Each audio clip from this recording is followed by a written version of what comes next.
Okay, so with my track record, I thought it was about time I did a What's in My Camera Bag 2024. Let's go. Yeah! So as you may know, I've changed a lot of gear over the past couple of years, and I figured it's about time I reset the clock and let you guys know what gear I am taking into 2024. So let's get on with it. Right, so first let's start off with the bag itself. The Wandered PRVKE. What are they on about? Wandered? Can't even spell it. Provoke or PRVKE? I have no idea. Absolutely fantastic bag. I would highly recommend. Perfect for trips, especially in a plane. Goes over in the overhead locker. You've got this roll top here where you can store extra clothes or whatever. It's brilliant. You can put your laptop in there, water bottle. It's waterproof. It's got all your compartments and all your fancy little gadgets. It's comfortable. It's even got a secret pocket where you can put your passport. Honestly, I would recommend this bag. This is my main bag. Did a lot of research trying to choose a bag. Asked my wife, honestly, she almost divorced me. Anyway, I won't show you what it does. If you want to see a video about it, put a comment below. So let's talk about what's inside, shall we? Not that I'm going to open it and show you because it's empty. Anyway, shut up. Then we have the camera itself, which I'm actually shooting on at the moment, so I can't really show you that, but here's some B-roll. But yeah, I've got the S5 IIX, that's my main camera. I did used to have the Sony a7S III, and then I switched over to Lumix system. Made a whole video about it. If you want to check that out, I'll link it up here. But I'm absolutely loving the Lumix system so far. Definitely worth the switch, especially after the recent announcement of the 100mm macro lens. I mean, that just looks sweet. Exactly the same size as all those other primes. Tiny 100mm 2.8. Oh, magic. If only I could afford it. We'll see. So obviously switching systems has resulted in a completely new lens lineup, which if you look in my catalogue of videos, I do have quite a few reviews on Sony lenses. So if you're still in the Sony ecosystem, I would definitely check those videos out because I still stand by those lens reviews. They are awesome lenses. However, what do we have now? So let's start with the easy one, which is the one that's on the camera at the moment, which is the Panasonic 20-60 f3.62. Let me have a look. 3.5 to 5.6.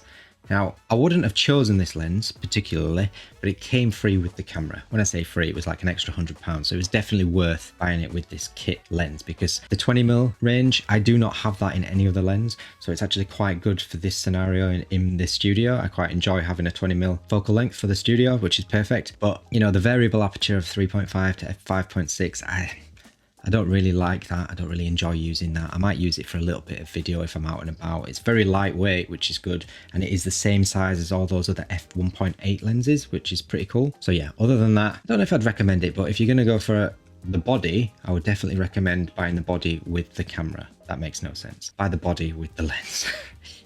Oh my God, I'm so tired. And with the f3.5 at the wide end, it makes it pretty good for this sort of scenario. Good in low light-ish, and it gives a bit of separation from the subject. Then we have the 50mm, the Panasonic 50mm f1.8, which practically came free with the camera. Again, I bought the camera with the 20-60 and the 50mm f1.8 for like an extra £200 or £300. I mean, that's just an absolute bargain. Panasonic have some amazing deals when it comes to their cameras. I would highly recommend, if you do decide to buy one of these cameras, you buy it with the kits, because the lenses are fantastic. This is definitely not your average nifty 50. It is no slouch whatsoever. The image quality is fantastic. It's small, it's lightweight, it's crisp, it's fast. It also has that amazing focus breathing compensation that Panasonic seem to put in all their lenses, which is just phenomenal. Another reason why Panasonic just seems to kick ass. I don't understand why they're not at the same sort of level as Sony and Canon with everybody else. I mean, they're just awesome. Then I went and bought separately the 85mm f1.8 lens. Again, another one of these tiny little f1.8 lenses. I've always wanted an 85mm lens, but I've never been able to get one because it's sort of been out of my reach.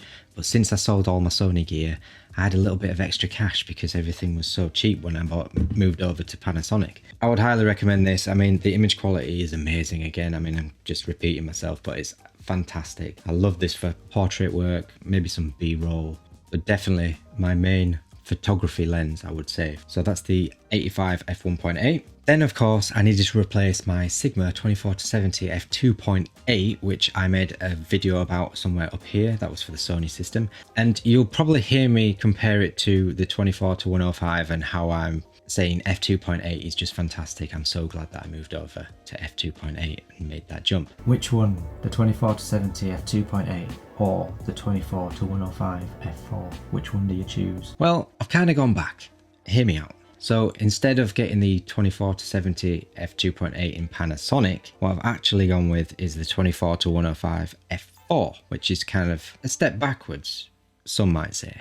Now, I did used to own this lens before when I had the S1. So I have had this lens before, so I know exactly how it's going to perform. I know what the image quality is like. I know what the focusing is like. I know what the size and weight is like. And also the build quality. I just know what to expect. So that's why I chose this lens. But I do hear some of you say, but Sam, Sigma is in the L-mount alliance.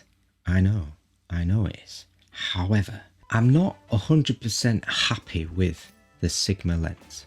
I know I've made a review about it and I know I bang on about it and I say it's amazing, and I still stand by that video. I still think that lens is fantastic. In fact, at my studio at work, we still use that lens with the A7S III. Fantastic lens. And if you're doing professional work, I mean, it is amazing. It's definitely a go-to lens over the more expensive options. So there's nothing wrong with it. I mean, it's a fantastic lens. It's still one of the better alternatives in the Sony system. But for L-mount, I wasn't so sure. And one of the main reasons was the Panasonic having their phase detect autofocus for the first time in these cameras and not knowing what to expect. I was sort of like, if I go for Sigma, am I going to get the same level of autofocus performance, or should I just remain with the Panasonic native set of lenses and, you know, hopefully I'm going to get the best performance that there is to offer. The other reason, like I said before, I knew exactly what to expect, especially in terms of build quality. Like, I just like the way that Panasonic make their lenses. They're just very well built. They're very nice. All the focus rings and aperture rings are very smooth. You get that amazing focus breathing compensation sort of built in. They're just so much nicer than other lenses that I've used. Maybe comparable to the GM series in Sony.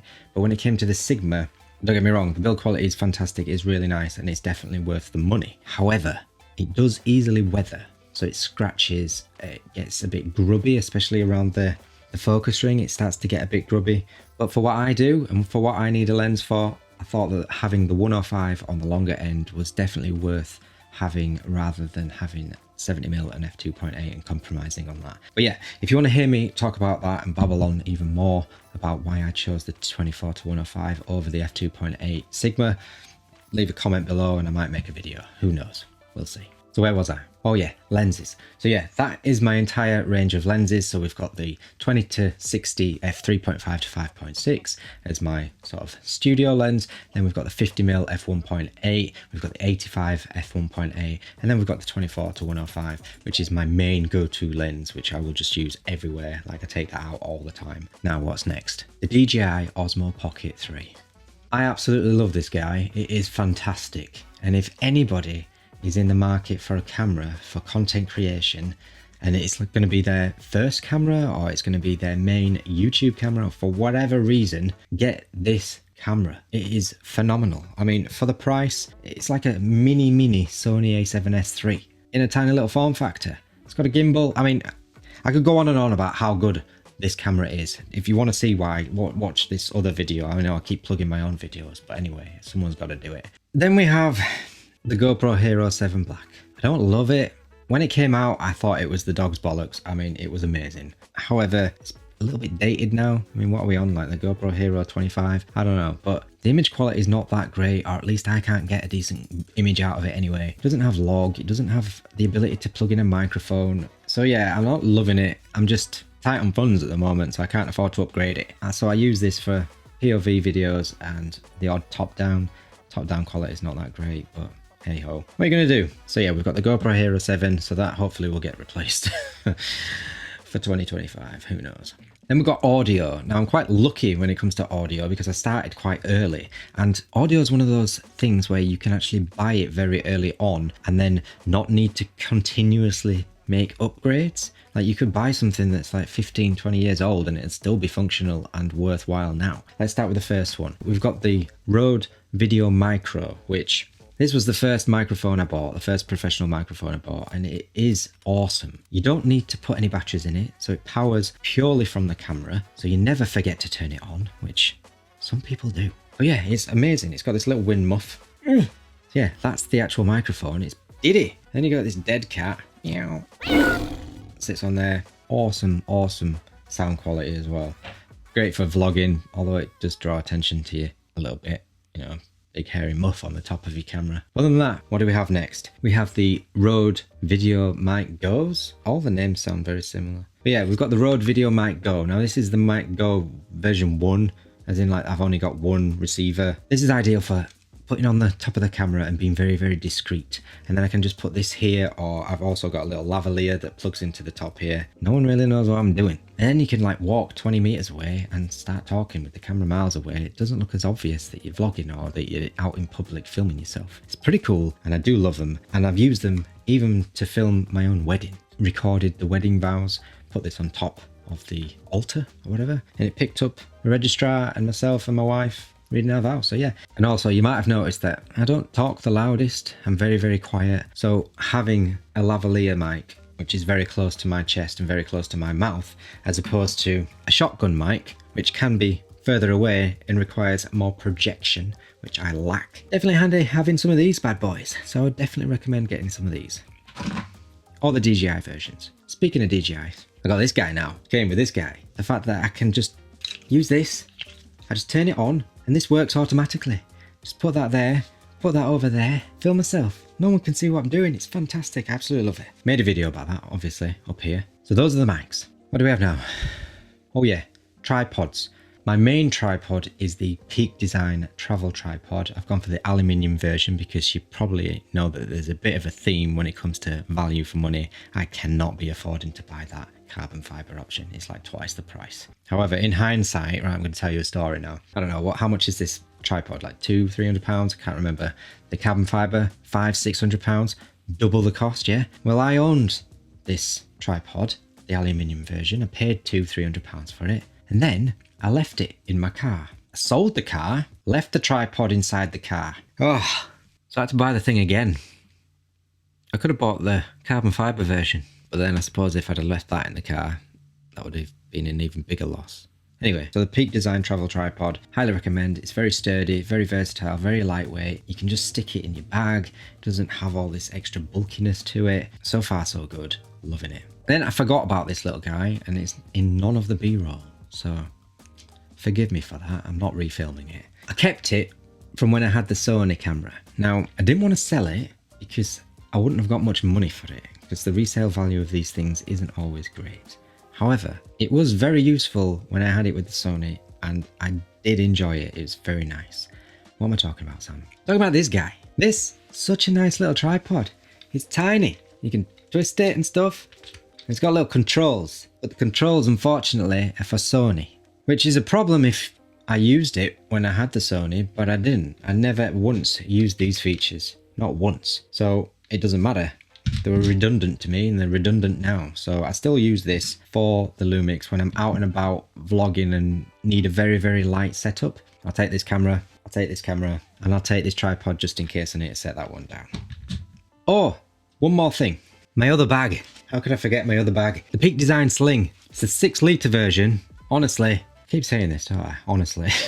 Honestly, it's fantastic. No, honestly though, it is. It's amazing. I love it. Like, I needed to replace my old sling, which was a crumpler. This one. It was a bit dated and a bit minging, but also it was very limited on space. I could literally just fit the camera with one lens. That was it. Probably a bit of a bung that on the top. This is so versatile. It is awesome. It's not very big, which is ideal, but inside you can fit a camera with a 24-105 lens on there, plus one of these bad boys, this guy, and this guy. What more do you need? I can use that for the entire day. If you want to see another video of me talking about this and what you can fit in it and how I configure it, leave a link. Leave a link? Oh, seriously, man, I need more practice.